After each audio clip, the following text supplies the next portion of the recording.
రాజమౌళి ఒక video viral అవుతుంది. ఆ వీడియోలో ఆయన ఏం చెప్తుందంటే, నాకు హనుమంతు పైన విశ్వాసమే లేదు, మా అమ్మ నాన్నకి ఉన్నది కానీ నాకు లేదని ఆయన ఈ విధంగా మాట్లాడుతుండు. ఎందుకు రావై? విశ్వాసం నీకు లేదు కానీ అదే ధర్మం పట్ల, అదే దేవుళ్ళ పట్ల మూవీస్ తయారు చేయాలి, కోట్లు రూపాయలు సంపాదించుకోవాలి. అసలేంది నీ ప్లాన్ ఏంది, నీ ఆలోచన ఏంది? అంటే ఆల్రెడీ ఇంకొక మూవీ తీస్తున్నావు వారణాసి, దాంట్లో మహేష్ బాబుకి తీసుకున్నావు. అంటే ఆ మూవీ ఎక్కువ ప్రచారం కావాలని నీ ఉద్దేశమా, లేక నిజమైన నువ్వు నాస్తికుడా? ఒకసారి డిక్లేర్ చేయి. అసలు నీ తప్పు కాదు, మా హిందువుల్లోనే ఒక తప్పు ఉన్నది. నీలాంటి ఫాల్ట్ డైరెక్టర్ కి ప్రొడ్యూసర్ కి అసలు ఐడెంటిఫై మా హిందువులు చేస్తలేరు. నీకు ధర్మం పట్ల అభిమానం లేదు, మా దేవుళ్ళ పైన అభిమానం నీకు లేదు. నీ మూవీస్ ఎందుకు చూడాలి మా హిందువులు?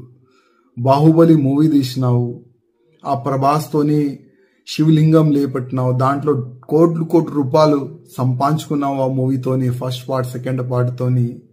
మళ్ళా మా హిందూ దేవుళ్ళ పైన నీకు నమ్మకం లేదు.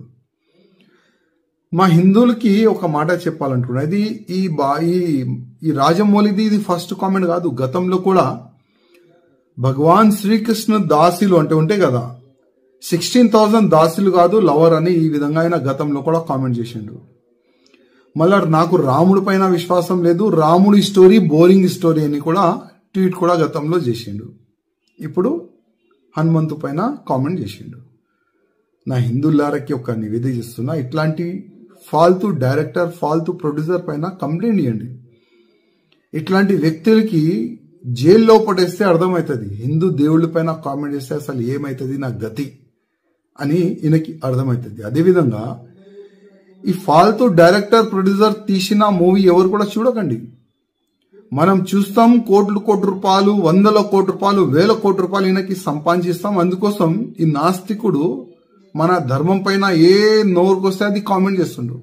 అందుకోసం మన హిందువులకి కొద్దిగా అర్థం కావాలి, మన ధర్మం పైన, మన దేశం పైన, మన సమాజం పైన ఎవరైనా తప్పుగా కామెంట్ చేస్తే ఆయన గతి ఏమవుతుంది, కొద్దిగా మన హిందువుల్లో ఒక అవేర్నెస్ వచ్చే ఇప్పుడు అవసరం ఉన్నది.